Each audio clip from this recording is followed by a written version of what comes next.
మీ business ఏదైనా మీ ఊర్లో promotion చేయాలంటే అది సుమన్ టీవీతోనే సాధ్యం. ఇప్పుడే సంప్రదించండి. నమస్తే, welcome to Suman TV. Telangana రాజకీయాలు ఇప్పుడు హాట్ టాపిక్ గా మారాయి.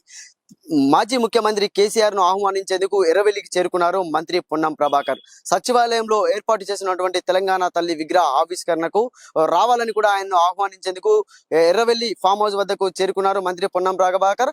ఇప్పుడే పొన్నం ప్రభాకర్ అయితే లోపలికి వెళ్లడం జరిగింది. మర్కూక్ మండలంలోని ఎర్రవెల్లి ఫామ్ హౌస్ కు చేరుకున్నటువంటి పొన్నం ప్రభాకర్ ప్రభుత్వ ప్రోటోకాల్ ప్రకారంగా మాజీ ముఖ్యమంత్రి కేసీఆర్ ను ఆహ్వానించేందుకు కూడా ఎర్రవెల్లి ఫామ్ హౌస్ కు చేరుకొని తెలంగాణ తల్లి విగ్రహ ఆవిష్కరణకు కూడా ఆహ్వానించేందుకు ఆయన అయితే లోపలికి వెళ్ళడం జరిగింది. కానీ ఈ విషయం చూసుకున్నట్లయితే మాత్రం తెలంగాణ రాజకీయాల్లో మాత్రం ఇది హాట్ టాపిక్ అని చెప్పుకోవచ్చు. ఎందుకంటే మాజీ ముఖ్యమంత్రిని కలిసేందుకు కూడా అంటే ప్రస్తుత ప్రతిపక్ష నేతగా కూడా కేసీఆర్ గారు ఉన్నారు. అంటే ఆయన కలిసేందుకు కూడా పొన్నం ప్రభాకర్ అయితే రావడం, ఎందుకంటే హైదరాబాద్ ఇన్ఛార్జ్ గా ఉన్నటువంటి పొన్నం ప్రభాకర్ కేసీఆర్ ను ఆహ్వానించడానికి ఇక్కడికి ఎర్రవెల్లి ఫామ్ హౌస్ కు రావడం మాత్రం ఈ హాట్ టాపిక్ గా మారిందని చెప్పుకోవచ్చు. అంటే మాజీ ముఖ్యమంత్రి కేసీఆర్ ఎలా స్పందిస్తారనేది మాత్రం చూడాల్సి ఉంది.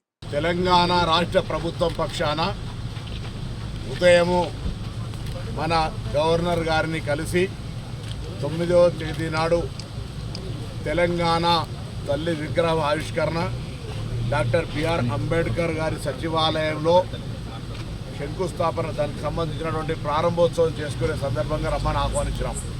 దాని తదుపరి మన రాష్ట్రం నుంచి ప్రాతినిధ్యం వహిస్తున్నటువంటి కేంద్ర మంత్రి కిషన్ రెడ్డి గారిని కలిసి ప్రభుత్వం పక్షాన వారికి కూడా ఆహ్వానించడం జరిగింది.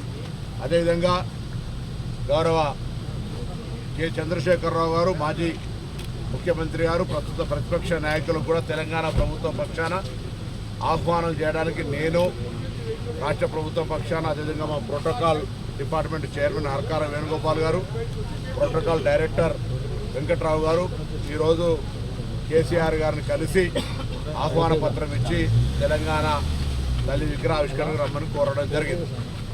ఈ సందర్భంగా తెలంగాణ తల్లికి సంబంధించినటువంటి విగ్రహావిష్కరణ కాబట్టి ప్రభుత్వం పక్షాన మర్యాదగా మాకుండబడేటువంటి సమాజంలో తెలంగాణ వారిని అందరినీ కూడా గౌరవించుకోవాలనే ఉద్దేశంతో అందరినీ కూడా ఇందులో భాగస్వాములు చేయాలని చెప్పి వారికి ఆహ్వానించడం జరిగింది.